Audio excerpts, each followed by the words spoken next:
Então, vamos lá, gente. Então, hoje, nós vamos trazer como as ferramentas da nutrição comportamental, elas podem atuar no tratamento do paciente obeso, né? Pode passar, Paulo. Então, para iniciar a nossa aula, a gente queria falar um pouco sobre como está a situação da obesidade no nosso país, no Brasil. Houve um aumento muito grande nos últimos 10 anos, né, na frequência de obesidade, e do Vigitel de 2016 para o Vigitel de 2018, houve um aumento de 11,4% para 15,8%.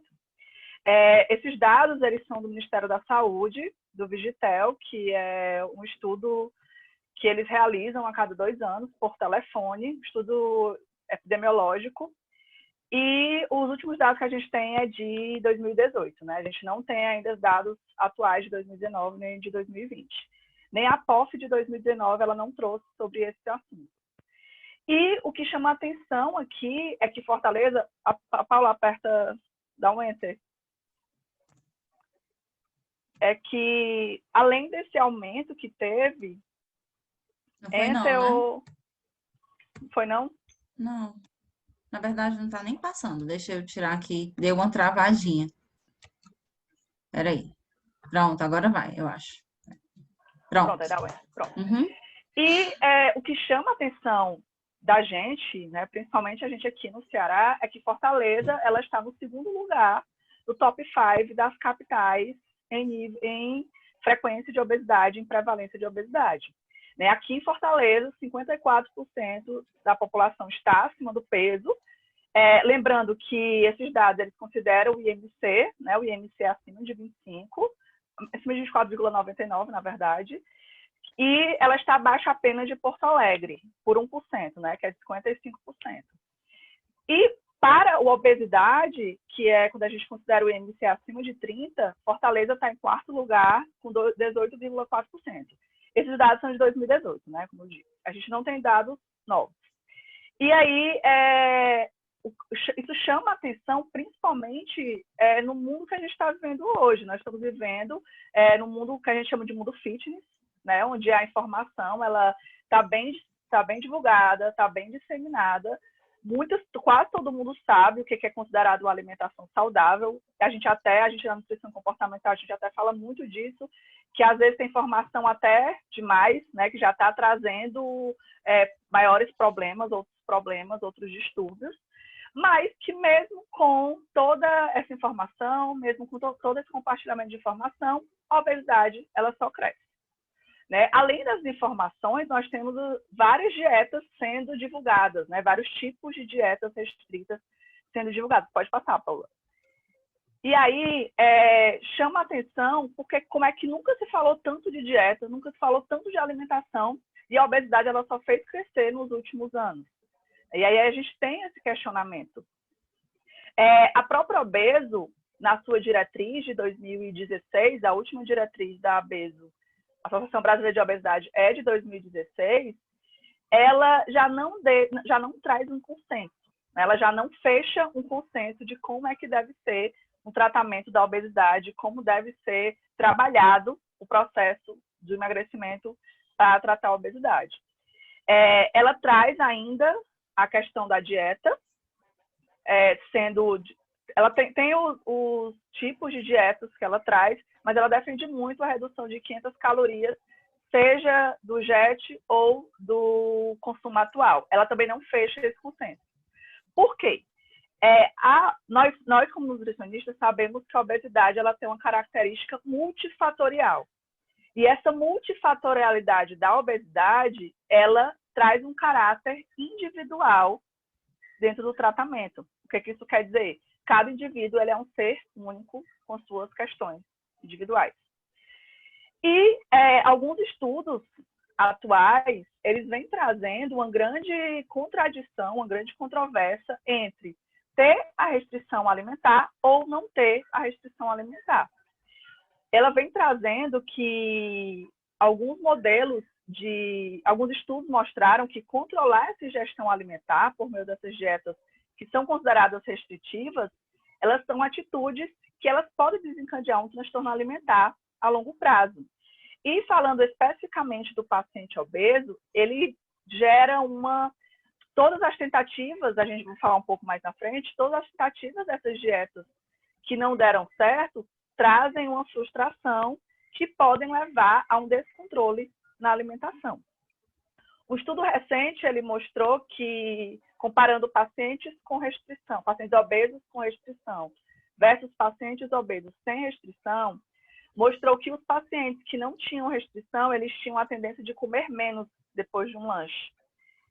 Em contradição, os pacientes com restrição, eles, além de comerem mais, eles ativavam uma desinibição do controle cognitivo. Em outras palavras, ativava uma compulsão alimentar.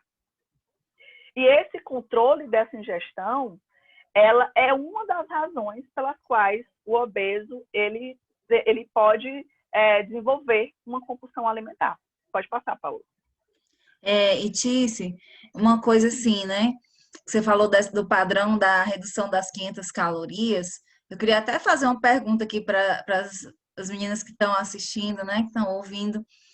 Vocês não se incomodam, não, com esse padrão de reduzir 500 calorias? Assim, para todo mundo, né?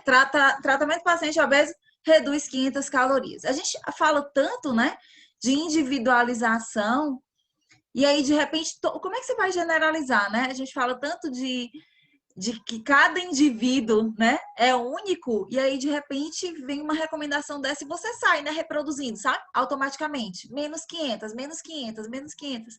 Né? Isso sempre me incomodou, na verdade, muito embora eu mesmo já tenha trabalhado dessa forma, né, Tice? Em outros momentos, numa linha mais clássica, todos nós já trabalhamos com isso, né? Deixa eu ver aqui se as meninas estão comentando alguma coisa no chat que eu pedi para vocês falarem, né? Deixa eu ver aqui. A Paty falou sem olhar as particularidades. Pronto, vê aí, Tice. A Dani falou que ainda se incomoda muito. A Mariana disse que... Não, deixa eu ver isso aqui. Que faz tempo que não trabalha com calorias. A Paty, ela fala bem de não levar em consideração as particularidades do paciente. E é isso mesmo, né? E, além disso, o consenso, ele também não deixa claro se é do JET ou se é do que o paciente come, né? Se a gente levar para os termos práticos, à medida que a gente vai mudando o comportamento, o obeso, ele naturalmente, ele já come muito mais do que o que ele, teoricamente, deveria comer. Né? Por que eu falo teoricamente? Porque a gente que estuda os efeitos das dietas, a gente sabe que o JET, ele é subestimado. Né? Tem até uma discussão, alguns estudos trazendo essa discussão de que o cálculo do JET, ele é superestimado. Se cada pessoa ela tem suas particularidades, como é que também você vai atrelar uma única fórmula para todo mundo? Uma única fórmula que varia só peso e altura para todas as pessoas, né? Sem considerar outras questões. E aí, o que a gente vê hoje? Né? É interessante frisar que são coisas que a gente vê com mais frequência hoje, a partir do momento que a obesidade ela ganhou a dimensão que ela tem hoje. O paciente obeso, a pessoa obesa, ela vive entre uma guerra de corpo e mente.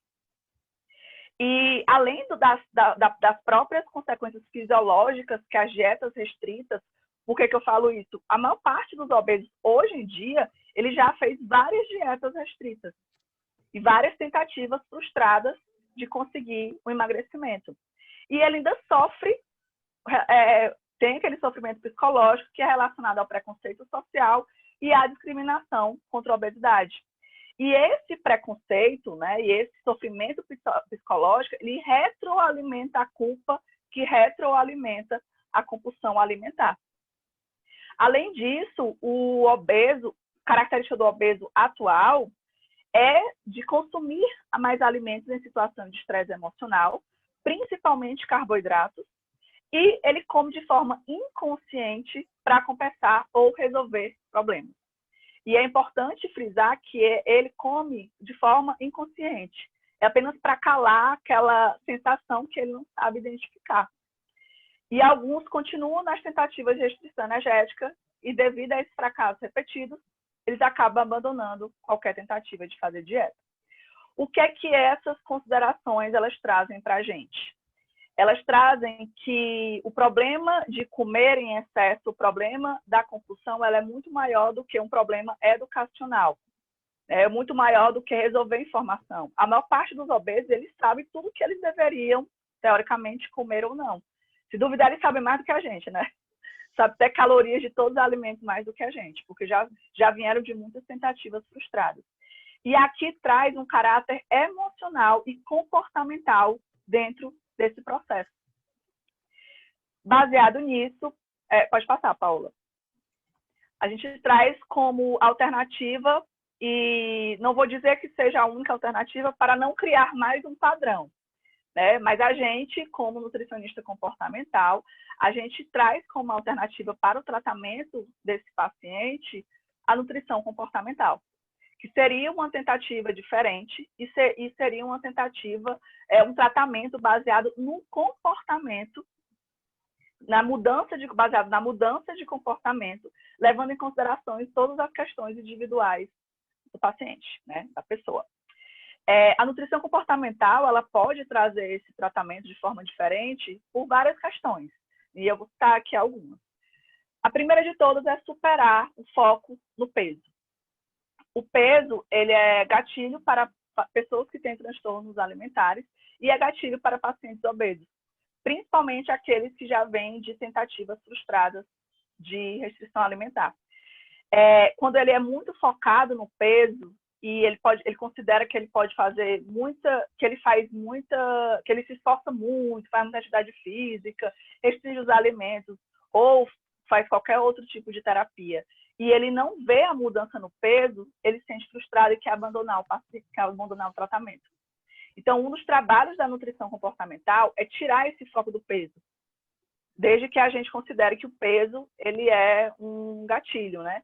Nunca vai pesar? Não, não é bem assim. Mas que no primeiro momento a gente tente trabalhar com ele outras conquistas para além do peso. E desconstruir a crença de que ele precisa perder peso rápido, né? E quanto mais devagar, é melhor. E mostrar para ele quais seriam as vantagens dele os benefícios dele ter uma perda de peso mais devagar. Libertar o paciente de regras que não resolveram a sua demanda. Isso aí vem anda de mãos dadas com a reconexão com o corpo, né? A maior parte dos obesos, eles perderam essa reconexão com o corpo, muitas vezes ligada à insatisfação que eles têm com relação à forma.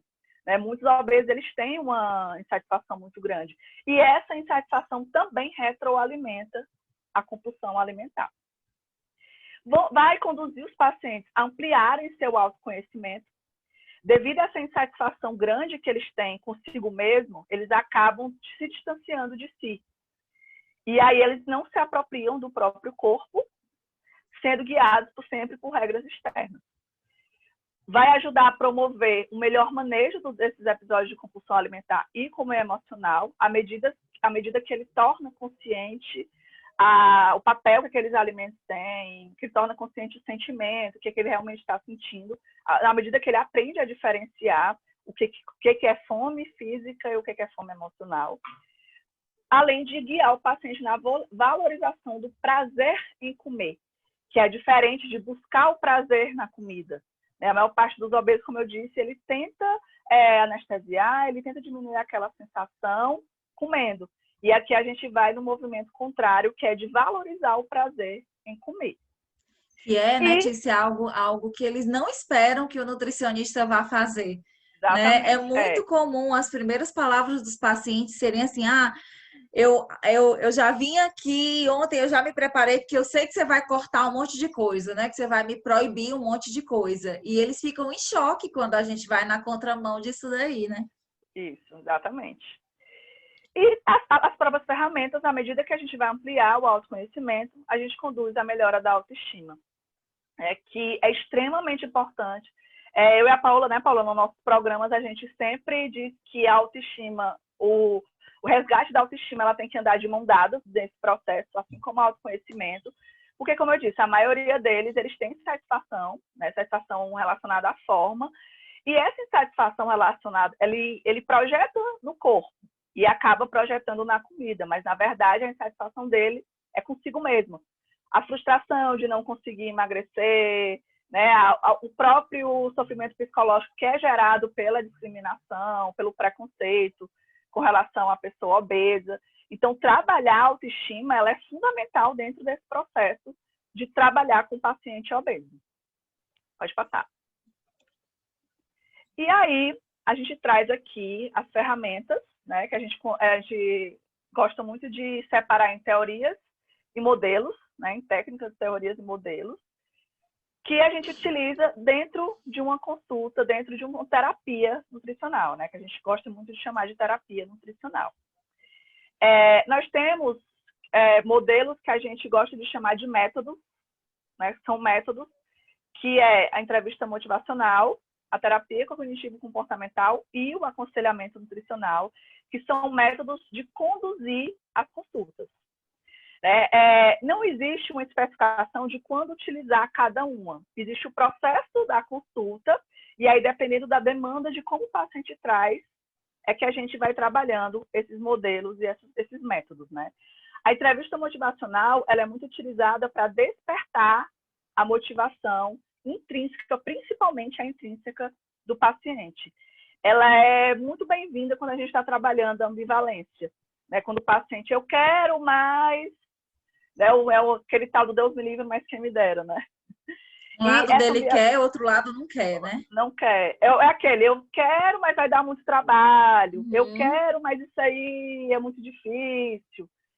E, às vezes, essa ambivalência, ela é muito inconsciente. Ele não percebe. Né? É uma autossabotagem que ele não percebe. E, às vezes, a gente percebe isso só no decorrer das consultas. A gente pode utilizar a entrevista motivacional no início, ela é muito utilizada no início, principalmente nas primeiras consultas, mas você pode utilizar em qualquer momento durante as consultas. Quando você perceber ali que o paciente ali está muito desmotivado, ou que ele apresenta essa ambivalência e que nem ele mesmo percebe essa ambivalência.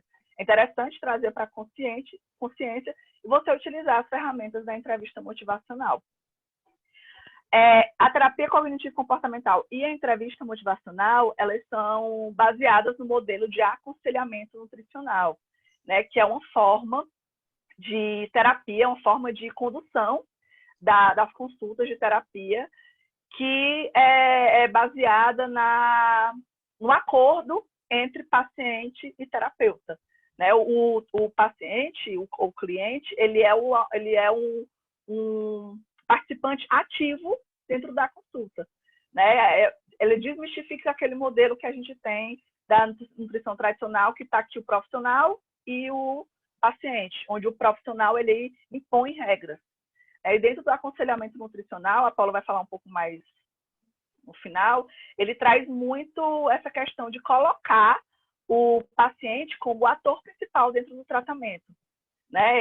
É ele que traz até os limites dele, é ele que traz o que ele está preparado para a mudança.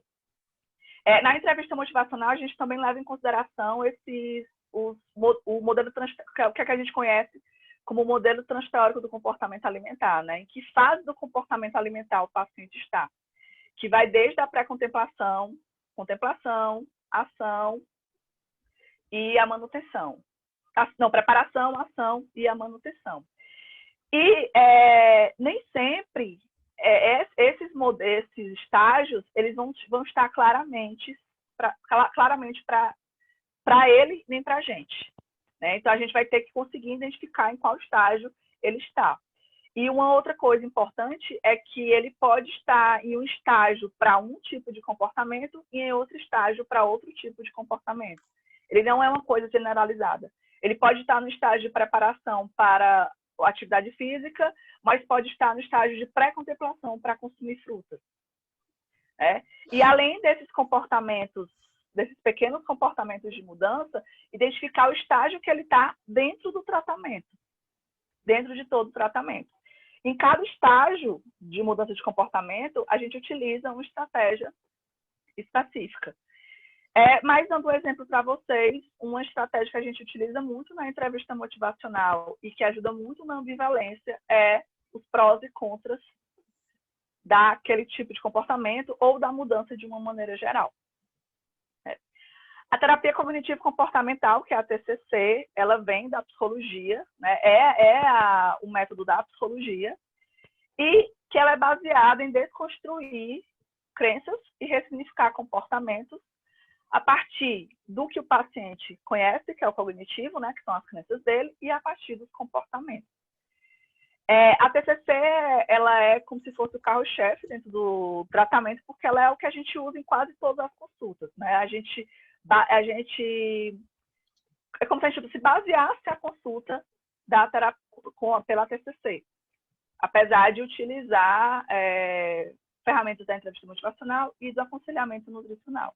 É como eu disse para vocês, não existe uma coisa específica para cada situação.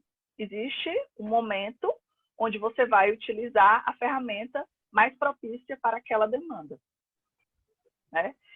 E o aconselhamento nutricional, ela é a base de todas essas teorias e modelos. Aí, assim, gente, uma coisa que a Tice falou também, do estigma do paciente obeso, né? Só porque me passou pela cabeça e eu guardei aqui isso um pouquinho. Vocês que estão agora aí atendendo nessa nova fase, né, da vida do mundo, né? Nesse momento aí de pandemia, vocês talvez ainda encontrem no paciente obeso que procura vocês uma carga ainda maior de preconceito, né? Um sofrimento ainda maior, um estigma ainda maior. Vocês concordam comigo que essa associação entre obesidade e Covid trouxe ainda mais discriminação com relação ao paciente obeso? Vocês podem responder aí no chat se vocês entendem também dessa forma, né? Como se a gente fosse ainda mais um fator que diferenciasse, que desqualificasse, que negativasse o paciente obeso, né? Além de tudo, ele ainda é aquele que tem maior risco, né? Tice, lê para mim o que as meninas estão comentando no chat. A Pamela está concordando, a Paty também, a Mariana também. Todos estão concordando. Então, assim, é só um insight que me veio aqui para que vocês estejam preparadas, né, ao receberem esse paciente agora nessa nova fase, para ainda mais esse componente, né? Talvez seja algo até que tenha que ser abordado, né? E o aumento de peso também, né? Muitas pessoas que tiveram um aumento de peso, algumas tiveram um aumento de peso maior, que passaram a se enquadrar dentro da categoria de obesidade, mas o próprio aumento de peso é em comparação ao que tinha antes da pandemia, né? Que também traz esse estigma. E aí a pessoa pode dizer, você engordou tanto, né? Que a gente teve muitas pessoas que tiveram esse aumento de peso, que, em comparação ao que tinha antes, né? Um ganho de peso considerável em comparação ao que tinha antes. Então, vamos lá. Tem mais algum comentário, Tice? Não. Deixa eu prosseguir aqui. Tá. E aí, gente, ainda falando das teorias e modelos, a gente tem talvez os 3 mais populares, né? Vamos dizer assim, que são o comer intuitivo, comer com atenção plena, ou mindful eating, e o modelo de competências alimentares. Então, falando um pouquinho de cada um, né? O comer intuitivo foi um modelo proposto por 2 nutricionistas americanas, a Evelyn e a Elise. E ele é um modelo que, em essência, ele propõe resgatar o que a Tice já falou, né? A conexão com os nossos sinais internos. Sabe aquela frase que diz assim, né? Siga a sua intuição? Em tudo que é matéria da nossa vida, né? As pessoas dizem, siga a sua intuição, né? Uma ideia é você seguir a sua intuição. Isso também acontece com relação à nossa alimentação, né? Seguir a nossa intuição, acreditar que o nosso corpo fala com a gente para dizer a hora que a gente deve comer, a quantidade que a gente deve comer e até o que a gente deve comer. É isso que elas desenvolveram através de alguns princípios, né? Então, são 3 pilares do comer intuitivo, né?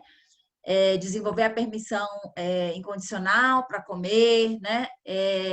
Comer para atender à fome fisiológica e não as emoções, né? Para honrar a sua fome fisiológica e não as suas emoções, né? E esses pilares, eles permeiam os 10 princípios do comer intuitivo. Então, como é que ele funciona? Para cada um desses 10 princípios, existem ferramentas, né, que as autoras propõem para serem treinadas com os pacientes, né? Tudo é treino, certo? Na abordagem comportamental, o que se trabalha para a mudança de comportamento são treinamentos. Treinamento para ressignificar crenças, treinamento para mudar padrões de pensamentos, né? Padrões de pensamentos negativos, principalmente. Treinamento para encontrar alternativas para lidar com os sentimentos que não sejam a comida. Então, o comer intuitivo, ele tem um princípio específico para trabalhar a fome emocional, né? Para ajudar o paciente a lidar com a fome emocional, a manejar esse comer emocional. E esses 10 princípios, eles são trabalhados ao longo de várias sessões, né? Eu acredito que todos que estão aqui presenciando já entendem, né, que na abordagem comportamental, a distribuição das consultas, ela não é como classicamente se faz, né? Daquele combo, né, de consulta mais retorno. A gente tem uma distribuição de várias sessões, então você estabelece um programa de acompanhamento com o seu paciente. E dentro desse programa, durante as sessões, esses 10 princípios do comer intuitivo, eles podem ser trabalhados, né? Um outro pilar importante é comer segundo os seus sinais de fome e saciedade, né? Quando a gente fala de reconexão com os seus sinais internos, é especialmente falando aqui do sinal de fome e do sinal de saciedade. Que no caso do paciente obeso, que já vem, né, Tícia, com uma longa história de dietas, de se guiar sempre por regras externas e de não escutar o seu próprio corpo, é muito comum essa desconexão. É muito comum você perguntar para ele, né, se ele sabe exatamente quando ele tem fome e se ele sabe exatamente quando ele já está saciado, quando já, né, quando já tá bom para ele. É muito comum você fazer essa pergunta e ele dizer: "Ah, eu não sei exatamente, né? Porque eu vou comendo, a minha vontade é maior, eu vou atropelando tudo". Porque a história de dietas, ela causa isso, né? Ela causa essa desconexão. A estrutura clássica das dietas, né? Do comer de 3 em 3 horas, ou do comer exatamente naqueles horários planejados, impede que o paciente, né? Pense realmente que horas que ele tem fome, porque ele é meio que obrigado a comer naquele horário, né? Que foi proposto. Então, ele não tem nem a oportunidade de esperar a hora em que realmente ele vai sentir fome, de reconhecer quais são os sinais físicos da fome no organismo dele, né? Então, o comer intuitivo propõe isso, propõe uma Paola, flexibilidade maior nesse sentido. Oi, Tis. não, é só um comentáriozinho. E é interessante a gente ressaltar também que o paciente obeso, ele também tem alterações fisiológicas e hormonais, né? Então, Uhum, ele também tem desequilíbrio dos hormônios de fome e saciedade, que isso uhum, dificulta mais ainda ele ter essa sensação, dele identificar a sensação de fome e da uhum, saciedade, que principalmente os pacientes que têm compulsão, né, uhum, é mais difícil. A saciedade em si, ela já é mais difícil de todo mundo tentar reconhecer. uhum. E para o paciente obeso, principalmente o que tem a Que compulsão, tem a compulsão, é. é mais ainda. Uhum. Então, são vários, assim, precisa ficar claro para vocês, é que esse modelo, ele inclui vários exercícios, né, várias ferramentas de treinamento do paciente para que ele resgate essa conexão com seus sinais internos e consiga comer segundo, né, a manifestação desses sinais, reconhecendo e honrando esses sinais, né? Um outro modelo é o modelo de comer com atenção plena, ou mindful eating, né? Que o conceito de atenção plena, né? As práticas de atenção plena são práticas meditativas que têm o objetivo de trazer foco, né? Como o próprio nome diz, de trazer atenção para o momento presente. Então, com relação à alimentação, nós vivemos, né, numa era de alta desconexão, né? Com o momento em que a gente se alimenta. A gente tem muitos elementos aí que causam distração, né? Vou dar um exemplo, né? Que é muito comum a gente comer do lado do celular. Então, assim, é impossível, principalmente com as notícias que circulam hoje, que aparecem hoje para a gente, é impossível a gente estar plenamente atento ao que a gente está consumindo, né? Então, o exercício, mais uma vez, são uma série de exercícios que propõem que o paciente treine essa atenção. No começo é necessário um esforço para todas essas técnicas, né? Mas depois é necessário no começo um esforço, uma metodologia, né? Você seguir um passo a passo, mas depois isso vai se naturalizando, né? Então, como diz um monge zen budista, o Thich Nhat Hanh, ao comer, apenas coma. Isso é o que propõe o Mindful Eating, né? Então, é você poder ter uma conexão, uma experiência mais íntima, mais próxima, degustar daquele alimento com mais atenção e aproveitar tudo que ele tem para te oferecer, né? Todas as nuances de sabor, o cheiro, não só as sensações físicas, mas as emoções que aquele alimento te traz, né? Para onde ele te leva. Se você orienta seu paciente a ter uma experiência dessa forma, especialmente pacientes que tendem a comer muito rápido, né, como é o caso de muitos pacientes obesos, se vocês trabalharem esse comer, né, com mais atenção, desacelerando, né, trabalhar alguns exercícios que proponham isso para o paciente, pode fazer com que ele alcance a saciedade, com que ele verifique a saciedade mais rapidamente. Comer com atenção traz precipita essa sensação de saciedade, né? Por outro lado, comer distraído aumenta o descontrole, aumenta a chance de você comer muito mais, né? Não só na refeição presente, como em outras refeições também. Se alguém fez algum comentário, dá só uma conferidinha. Não, a Dani só amou a frase. Não é? Ao comer, Parece, apenas coma, né? Parece tão simples, mas na prática é tão difícil, né? E os pacientes vão dizer, mas eu já ouvi de um paciente, mas como é que eu faço isso? Né? A gente está tão acostumado com esse ritmo que a gente não sabe nem como fazer, mas, gente, é natural, é assim. Olha para o prato, sabe? Primeiro movimento, olha para o prato. Se propõe a realmente estar inteiro, estar presente, né, para a comida, para desfrutar dela. No caso do manejo da compulsão, o Mindful Eating, ele é super útil, assim, ele é super viável, né? E existem meditações que você vai guiando o seu paciente para que ele consiga desfrutar mais daquele momento, daquele contato com o alimento, né? E aí consiga desfrutar dessas vantagens, tá? E o modelo de competências alimentares, que foi um modelo proposto por uma nutricionista também chamada Ellen Satter, que ela é reconhecida assim internacionalmente, existe um instituto, o Instituto Ellen Satter, e ela trabalha assim mais até como uma terapeuta familiar. Ela tem uma série de conteúdos, né, para as famílias, para as crianças. Ela trabalha muito também com a nutrição infantil. E ele é um modelo que ele tem muito do comer intuitivo, ele tem muito do comer com atenção plena. Esses três modelos, eles se mesclam, né? Mas eles têm estruturas diferentes, assim. Na hora de trabalhar a ferramenta com o paciente, eles têm estruturas diferentes, mas eles têm ideias semelhantes, né? Então, o modelo de competências alimentares, ele é pautado na ideia de autoeficácia, que é a crença na nossa capacidade de desenvolver tarefas, né, de alcançar metas. Não é uma questão de ter ou não ter habilidade, é a crença que a gente tem a habilidade. Então, o que é que a Ellen propõe? O desenvolvimento dessas habilidades, trabalhando aí com base numa atitude mais positiva, ela trabalha no desenvolvimento de atitudes mais positivas relacionadas ao comer e à comida, atitudes também mais flexíveis, né? Que levam o paciente a ter mais autonomia, que levam o paciente a ter mais independência com relação à sua alimentação.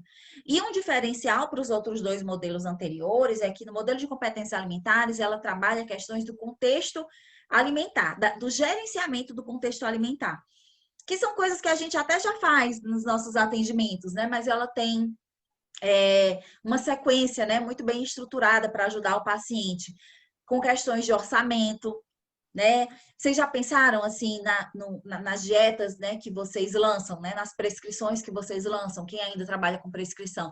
Vocês já pensaram em fazer um cálculo de quanto isso corresponde no orçamento do paciente, né? Porque Às vezes ele não vai conseguir fazer aquela projeção na hora, mas você pode dar uma ideia para ele, né? E aí vocês vão, na mesma hora, chegar a uma conclusão se é viável ou não é viável, porque daí, se não é viável, vocês podem buscar algumas alternativas, né?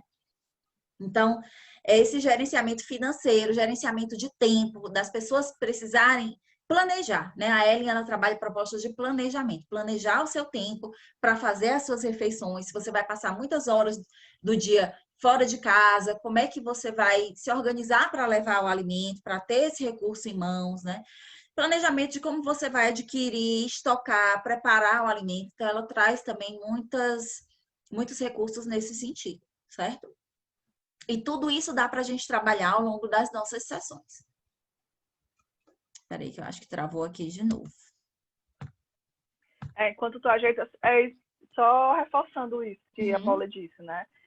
A gente tem os 10 princípios do como intuitivo, tem as técnicas de Mindful Eating, mas a gente vai trabalhar de acordo com a demanda, assim como as outras técnicas. A gente não vai seguir um roteirozinho.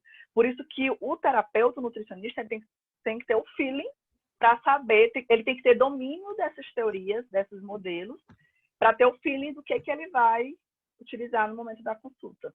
Isso. Vamos lá. Só tirei aqui para ver se voltava a funcionar direitinho. Tá travando aqui. Bom, gente, aí além desses modelos, a gente tem também algumas habilidades que são inerentes, né, a essa abordagem.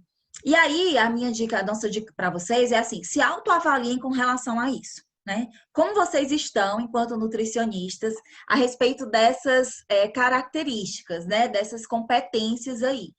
Então, o que são as habilidades terapêuticas?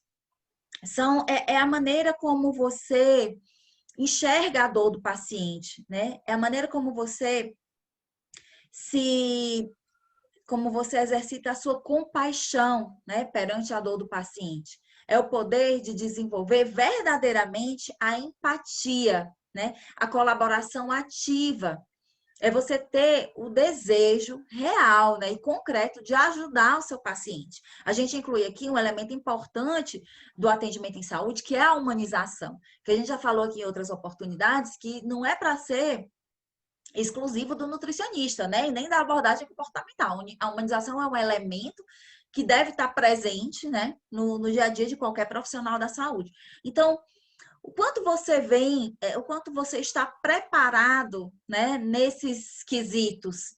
Porque se você sente que você pode desenvolver um pouco melhor a sua empatia, buscar entender mais o que é essa compaixão, quais são as estratégias, né, práticas para você se colocar no lugar do outro, você pode procurar treinamentos e capacitações para você fortalecer esse seu lado, né? Um outro ponto também são as habilidades de marketing digital e pessoal, né? E aí aqui a gente fala assim, que é importante que o que vocês apresentam nas redes sociais seja coerente e alinhado com a prática de vocês em consultório, né? O discurso, ele tem que ser alinhado, certo? Porque, às vezes, a gente pensa assim, eu não preciso me capacitar em marketing, eu não preciso fazer um curso para desenvolver essa habilidade, é só fazer o que está todo mundo fazendo. Mas tem muita gente fazendo muita coisa que não é apropriada, né? E a gente tem muitos atos falhos, né? Eu e a Tícia, a gente sempre comenta isso, né, Tícia? Que a gente está sempre se policiando, né? Até na comunicação com amigos, com familiares, porque a gente tem ainda uma mentalidade de dieta, a gente tem ainda um resquício dessa mentalidade, né? Então, muito cuidado na hora de vocês se apresentarem nas redes sociais, de vocês escreverem um texto nas redes sociais, né? Para vocês não estarem reforçando essa crueldade, né? E lembrando que tudo que vocês apresentam nas redes sociais, gente, tem que ser útil para o paciente, para a sua persona. Não é sobre você. Se o seu perfil é profissional, nunca é sobre você. Sempre é sobre o seu paciente. Mesmo que seja uma postagem do seu dia, mesmo que seja uma foto sua, tem que ter a ver com o paciente, tem que ter utilidade para ele, tá? Outro componente aí é o das habilidades interpessoais, né? Então, como você se apresenta para o paciente? Receber o paciente, né? Em pé, se ele entra na sua sala, você ir lá acolher o paciente, quem sabe até na sala de espera, chamar o paciente pelo nome, né? até como você se apresenta com relação às suas vestimentas, né? Eu sempre puxo uma coisa que a Marley fala muito, né? De você pensar, de você visualizar, né? Quem é o seu público, quem são as pessoas que vão te procurar. E falando aqui do paciente obeso, né? Que é o nosso foco hoje, é um paciente que geralmente tem uma autoestima bem abalada, sim, né? E vai ficar muito complicado para ele, né? Dar de cara com aquela nutricionista que está ali se apresentando, sabe? Como uma deusa, né? Com um salto altíssimo, um jaleco, sabe? Justinho, apertadinho, marcando todas as curvas, porque a gente tem aquela cultura de que a gente tem que dar o exemplo na nossa forma, né? Eu me lembro muito de ter ouvido isso na faculdade, sabe? Que o nosso cartão de visita é a nossa forma física. E ainda hoje tem profissionais que acham que o nutricionista tem que estar no padrão, né? Nesse padrão de beleza. Então, vocês já pensaram na sutileza disso? Né? De que, não estou dizendo para vocês ficarem um farrapo, não, né? Na frente do paciente. Mas talvez uma coisa mais, sabe, de igual para igual, uma coisa mais neutra, né? E aí, em todos os elementos, como aqui eu acho que hoje só tem mulheres, né? Em todos os elementos, sabe? De roupa, de jaleco, de cabelo, de maquiagem, né? Até perfume, para você não usar um perfume que seja muito incômodo até, né, para o paciente, que desperte assim, ah, ela é assim, ela é bonita, ela é de um jeito que eu não posso ser, ela usa uma roupa que eu não posso ter, ela tem um perfume que eu não posso ter. Então, eles vão automaticamente ter vocês como exemplo. Mesmo que a gente não deva cultivar essa ideia, eles vão ver no nutricionista um exemplo. E não é legal que eles vejam um exemplo inalcançável, né? Se alguém fez algum comentário aí? Não, a Mariana está dizendo que gostou das dicas de vestimenta. Ah, não, está dizendo que no começo achou que não fazia sentido, mas agora faz. E a Elusa está falando que é um absurdo usar o corpo como cartão de visita. Mas Isso. isso é algo que a gente já ouviu, né, formalmente, e que muitas pessoas ainda têm esse entendimento, né? O educador físico, por exemplo, né? O educador físico eu acho mais forte ainda, né? Vocês pensem, vocês contratariam um educador físico que não fosse, né, saradão, musculoso? Quem você acha que vai ser o educador físico mais competente? Aquele saradão musculoso ou aquele que está fora desse padrão, né? Fala, Tis. Não, e que além disso ainda pode gerar comentários do tipo, porque o comportamento do obeso, como ele tem um problema da autoestima, né, ele pode ser variado, da mesma forma que ele pode querer se espelhar no nutricionista, ele pode ter a reação oposta e gerar comentário do tipo, é muito fácil você falar isso para mim se você nunca passou por isso. É muito fácil você falar isso se você não sofre com peso, se você é magra. Né? Ainda exatamente. tem esse detalhe sim. Que pode gerar comentários desse tipo. Aí as meninas estão dizendo aqui que isso ainda é lamentável, que a competência não se mede pelo físico. Com certeza não, né? A gente analisando aqui num grupo, né, de profissionais, mas isso tá internalizado, tá na crença dos nossos pacientes, né? Sim. E isso vai se apresentar para vocês, né? Então, eu acho que todo cuidado é necessário, sabe? Mais uma vez, eu super apoio que você tem que estar agradável para o seu paciente, é lógico, né? É uma demonstração de carinho e de cuidado. Mas você não precisa ostentar, tá claro? Usando essa palavra, né? E outro componente importante também são as habilidades de comunicação, né? Como você cria o vínculo, como você cria o rapport com o seu paciente, que é uma coisa que nas primeiras sessões, né? No primeiro contato já é importante, né? A gente fala isso, você ganha o seu paciente ali no primeiro contato, né? Um sorriso no rosto, né? O sorriso é a maior expressão facial, né? Dizem, e é verdade. Até começar elogiando o paciente pelo fato dele ter procurado ajuda e dele estar procurando um caminho diferente, né? Vocês já pensaram nisso? Então, quando o paciente procura vocês através do Instagram ou pelo WhatsApp, diz, eu queria marcar uma consulta, qual a primeira coisa que você fala para ele, né? Por que não dar os parabéns? Oi, tudo bem? Obrigada pelo contato. Olha, parabéns por estar procurando um caminho diferente. Realmente, eu trabalho assim. E aí você continua, né? Então, você já cria um vínculo. né? Porque você demonstra essa consideração, né? Você fez essa valorização para a atitude dele, certo? Tá travando muito aqui o meu slide. Opa! Tu quer que eu compartilhe? Vai, tá aí fácil para ti? Tá. Tenta. Apareceu? Tá rodando aqui, peraí. Pronto, apareceu. Vai voltando aí. Pronto, próximo slide, Tice. Aí pode colocar em tela cheia. E aí eu vou dar aqui uma ideia para vocês. Tá dando certo, não? O próximo. Tá indo.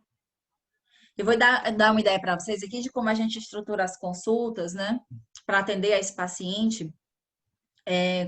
E aí vocês vão ver que é muito parecido com o que a gente faz classicamente, se vocês forem pensar assim num passo a passo, né? Mas existe na prática um diferencial, eu acho que de profundidade, né? Então, por exemplo, Comunicação. Comunicação. isso. Então, por exemplo, no histórico do paciente. Mas eu faço o histórico do paciente, mas não é aquele histórico que você pega aquela anamnesezinha padronizada e levanta todo o histórico de saúde do paciente, da família, não. No caso do paciente obeso, para todos os pacientes, mas no caso do paciente obeso, a gente tem que ir além do que está na ponta do iceberg, né? A gente tem que mergulhar nessa água aí, nas profundezas dessa água e encontrar as raízes, né? Dos comportamentos alimentares que levaram ao excesso de peso. Então, tem que fazer um resgate da história do paciente na primeira infância, na adolescência, na vida adulta, né? Se ele sabe como é que as pessoas comentavam sobre ele ser um bebê mais gordinho ou não, se foi amamentado, se não foi, né? Todas essas questões, inclusive, assim, de como ele foi tratado com relação à imagem, se recebeu apelidos, né? Se sofreu bullying, como era se ele sentava na mesa com a família para fazer refeição, se ele foi privado de alguns alimentos, se ele foi forçado a comer outros alimentos. Então, dá para perceber que isso, nenhuma sessão a gente consegue abordar, né? Então, são necessários vários contatos com o paciente. E aí, ao longo disso tudo, de toda essa conversa, vocês vão identificando comportamentos, sentimentos e emoções, né? E que são sentimentos e emoções que muitas vezes estão inconscientes para o paciente. E você vai usar alguns artifícios para trazer isso para a consciência, né? Você vai identificando as crenças disfuncionais que o paciente também vai apresentando no discurso dele, e ele não vai te trazer todas essas crenças, não vai ficar tudo isso elucidado na primeira consulta, né? Em cada sessão você vai ter a oportunidade de colher mais uma crença disfuncional. E vai Paola, trabalhando ressignificação, né, dessas crenças. Fala, Tis. Não, é só uma observação aqui. Quando a gente que tem relação com as crenças com o histórico. No histórico, é super importante, como a Paula já falou, essa parte da infância ela é fundamental, né? De saber como foi a infância, se ela era privada, como a Paula disse, se ele era privado, se ele era forçado a comer, porque muitas crenças que ele tem hoje com relação à alimentação foram construídas por causa do comportamento da família dele e dele na infância. Né? Por exemplo, essa crença de que a alimentação saudável é ruim, de que as pessoas até chamam de paladar infantil, né? Que quer comer muito fast food, muito doce. Está muito relacionado com o fato ou de ter sido privado ou de ter sido obrigado a comer na infância. E aí criou essa crença na idade adulta. E aí você só vai conseguir desconstruir se você entender. E isso não está claro para ele. Exatamente. Não está claro para ele até que ele encontra você e você vai usar técnicas da TCC para trazer isso à tona. E aí não é também você que vai concluir por ele, né? A TCC é justamente o uso, são recursos que o profissional tem, né? Para que o paciente desperte, né? Para isso, que o paciente tire as suas próprias conclusões, né? A Dani está falando assim, não gosto desse termo paladar infantil, é porque também é como se generaliza, né? Como se todas as crianças tivessem esse paladar para o fast food, né? Para os doces, para as guloseimas, e aí você já estigmatizar a criança, né? Oficialmente não tem, então vamos chamar de comportamento alimentar infantil. Eu acho que, na verdade, daria no mesmo. A gente não vai conseguir chegar numa solução aqui, É, né? As pessoas usam isso para tentar trazer esse entendimento, né? Mas mas é deixa eu verdade. só explicar um pouco, porque na verdade não é que é porque, na maioria das vezes, esse tipo de comportamento ele está relacionado com alguma coisa da infância. Ele está relacionado, às vezes, quando você começa a aprofundar sobre o comportamento alimentar, você vê que muitas coisas estão relacionadas. Né? Muitas coisas que, às vezes, podem parecer que não tem nada a ver. E aí, muitas vezes, esse, vamos dizer assim, paladar infantil, ou comportamento alimentar infantil, está relacionado com alguma falta na infância, ou com alguma lembrança da pessoa para a infância. Mas eu acho que dá essa confusão Daí, mesmo, assim. Traz esse entendimento confuso mesmo. E aí, gente, também trabalhar, né, a prontidão para mudanças, que a Tice já explicou isso, que vem lá da entrevista motivacional. Um plano de metas e ações que, mais uma vez, não é você, né, a autoridade, né? O Nutri aqui, ele não é uma autoridade, né? Ele é um guia, ele é um facilitador. Então, não é você a autoridade que vai estabelecer essas metas têm que emergir do próprio paciente, né? Você vai, junto com ele, refinar isso, né? Tornar essas metas mais específicas, temporais, né? Significativas, desenvolver. Ele mesmo vai anunciar para você como é que ele pode se monitorar. Então, você vai perguntar para ele, né? Porque é super importante essa fase do automonitoramento. Então, vocês vão perguntar para ele, né? Como é que você acha que você pode se monitorar no caminho para alcançar, né? Essas metas. E aí vocês vão encontrar estratégias, é um leque aberto, né? Vocês podem criar um quadro de checagem, né? Um registro num diário, usar um aplicativo. Então, vocês vão juntos pensar nessas possibilidades. Da mesma forma, a autoavaliação. É muito importante que o paciente se autoavalie, mas também é muito importante que o nutricionista trate essa autoavaliação do paciente, porque o processo ele não é linear, né? A gente também sempre fala isso, são altos e baixos. Então é muito importante que você trate essa autoavaliação, um resultado de baixa, por exemplo, como uma experiência e uma oportunidade de aprendizado, né? Porque a tendência, principalmente no caso do paciente obeso, que convive muito com essas quedas, por conviver muito com dietas em que ele perde peso e ganha, perde peso e ganha, perde peso e ganha, é muito comum que na baixa, né, ele sofra com tristeza, frustração, insegurança, né? Depressão, e uma gama de sentimentos negativos. E aí ele entra nessa espiral de sentimentos negativos. E aí, esses sentimentos negativos, inclusive a culpa, que é muito forte, não é construtiva para o processo, né? Ele não ganha nada alimentando essa culpa. Então, é muito importante que vocês trabalhem o paciente para ele encarar esses momentos de queda com uma experiência e um aprendizado e trabalhar isso. Por que não deu certo? Né? O que é que você acha que não funcionou? E como poderia ser feito de uma próxima vez? Na verdade, é uma oportunidade para ele se fortalecer. A gente aprende com o erro, fato, né? Que, na verdade, aí não seria nem um erro, né? Mas a gente aprende recaída, né? com as recaídas, exatamente.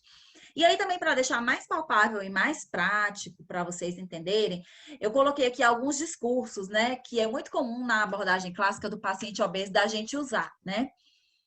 Não estou dizendo que todo mundo que trabalha classicamente trabalha com esses discursos, mas é bem comum, né? Então, e a gente faz isso com a melhor das boas intenções, né, pessoal? Então, assim, você vai lá, o Nutri tradicional, e diz, de sobremesa é melhor fruta, né? Para enganar a vontade por doces. Eu já falei isso muitas vezes, né? Quem de nós não já pensou dessa forma, né? Não já lançou essa ideia para o paciente. E aí você cai naquela armadilha, né? De categorizar os alimentos em alimentos bons e alimentos ruins. E aí ele vai sempre achar que o chocolate é o maior objeto de desejo dele, o doce é o maior objeto de desejo dele. E no caso do paciente obeso, quanto mais ele se priva, né? Restrição leva à compulsão, controle leva ao descontrole. Então, quanto mais ele se priva, no dia que ele se expor ao contato com esse alimento, ele vai ter vontade de comer e vai ter vontade de comer uma quantidade muito grande, né? E aí ele começa a girar o ciclo. Comeu demais, se culpa. Se culpando, ele se restringe. Restrição leva à compulsão. E aí vai, né? Girando o ciclo. Então, uma palavra sua nesse caso poderia ser assim: desfrute atentamente de uma porção do doce que você deseja comer, né? Então, você não está proibindo, você está só orientando a pessoa a comer de uma forma diferente. Porque desfrutando com atenção, talvez ela nem precise comer uma quantidade tão grande, né? Talvez ela descubra até que nem gosta tanto desse doce que ela tanto queria. Um outro trecho, né? Uma outra fala nossa bem comum. Troque todos os produtos, principalmente o pão, pela versão integral, que é rica em fibras, né? E aí, mais uma vez, por que não indicar para o paciente, né? Sugerir para o paciente que ele pode aproveitar o pão francês quando ele tiver vontade, né? Intercalar com outras opções quando ele também tiver vontade, incluindo o pão integral. Porque acreditem, o nosso organismo ele tem vontade de comer os alimentos que a gente normalmente rotula como saudáveis. A gente só precisa ouvir o nosso organismo. Quando a gente desenvolve a permissão incondicional para comer e a gente entende que a gente pode comer de tudo, a gente começa a perceber que a gente também tem vontade por fruta, que a gente também tem vontade de salada, né? Que a gente também tem vontade de comer esses alimentos que a gente rotula como saudáveis. Uma outra fala, né? Tente substituir açúcar por um adoçante mais natural. A gente já não diz mais qualquer adoçante, né? A gente diz um adoçante mais natural, até que você consiga não usar nada, né? Eu sempre falo isso, o auge do paciente para o nutricionista é ele não adoçar o café, né? Não usa nada, não usa açúcar, não adoçante. O auge é você estar usando cafezinho amargo, né? Então, experimente uma pequena quantidade de açúcar para adoçar as suas preparações, né? Então, trabalhar com o paciente é aquela redução gradual. Se ele usar uma colher de sopa, vai reduzindo as quantidades, até que ele consiga um paladar que seja agradável para ele, confortável para ele. Não tem necessidade de abolir o açúcar, né, da vida do paciente, porque senão, mais uma vez, tudo que é proibido se torna um desejo muito avassalador, né? Outra fala é, você precisa reduzir o consumo de massas, né? E aí a gente tem muito esse discurso, o que você precisa reduzir. A nossa proposta aqui é que vocês orientem o paciente, né, a pensar no que está faltando, né? Pode ser um caminho mais fácil. Incluir algumas coisas que ele não tem, né? Para tornar a alimentação dele mais equilibrada do que excluir, né? E aí, gente, só para finalizar, aqui algumas dúvidas, a Tícia até já tocou nesse ponto, mas com relação ao paciente obeso que podem surgir, né? A questão da antropometria. Pesa, não pesa, faz medida, não faz medida? E aí eu vou perguntar para vocês e queria também, assim, a opinião de vocês no chat. Se você recebe um paciente no seu consultório, obviamente obeso, certo? Obviamente obeso. Como é que eu sei disso? Porque a gente vê, né? Faz diferença mesmo você pesar e calcular o IMC dele para a sua conduta? O que vocês acham? Ou, por outro lado, vai ser mais um rótulo, vai gerar mais uma ansiedade para o paciente. E cálculo de peso ideal, então, senhor amado, né? Para o paciente obeso. Nem usando faixa de IMC, nem usando tabelas padronizadas, você é sempre um risco de levar o paciente para uma depressão ainda maior, para uma sensação de que eu nunca vou chegar lá. Então, ele vai sair de lá para procurar um nutricionista que faça parte de uma equipe de cirurgia bariátrica, né? Porque ele só chega lá assim, né? E aí vocês têm outras formas, né? Na nutrição comportamental, a avaliação que a gente faz da evolução do paciente é muito mais por mudanças de comportamento do que por uma medida de antropometria. Paula, mas o paciente quer e faz questão. Como é que você sabe disso? Ele te falou isso? Vocês já pensaram em perguntar se o paciente quer ser pesado? Se ele quer ser medido? Ou ele chega e no passo a passo, no seu roteirinho de consulta, você já levanta da mesa e já chega para ele e já diz assim, agora é a nossa hora de fazer a avaliação física, né? Você já conduz o paciente, né? Muitas vezes isso acontece. Mas perguntem. No final da consulta, perguntem se você gostaria de ser pesado, se você gostaria de ser medido, se o paciente trouxer isso à tona, se ele não trouxer...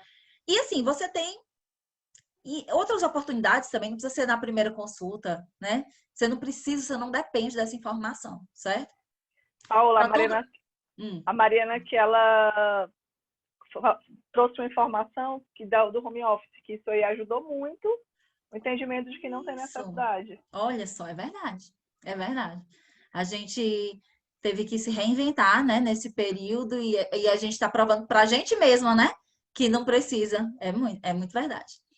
E o plano alimentar, né? A Tice trouxe no início, a abordagem comportamental, Inclusive, para o paciente obeso, ela é uma abordagem predominantemente não prescritiva, mas isso não quer dizer que a gente não trabalhe nenhum plano alimentar. A gente não gosta de usar essa palavra prescrição, porque ela é carregada, né, dessa ideia de que você vai ordenar alguma coisa, de que você vai impor alguma regra, né? Mas é possível rever a alimentação do paciente junto com ele, né? E considerando o repertório dele, a bagagem dele, as experiências, a vontade que ele tem, as preferências, né?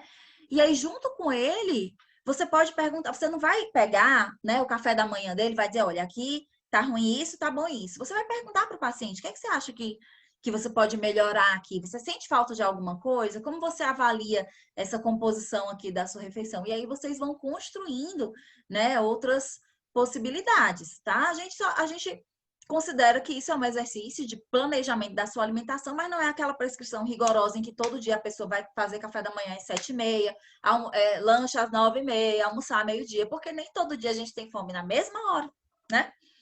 Nem todo dia a gente tem a oportunidade de comer na mesma hora.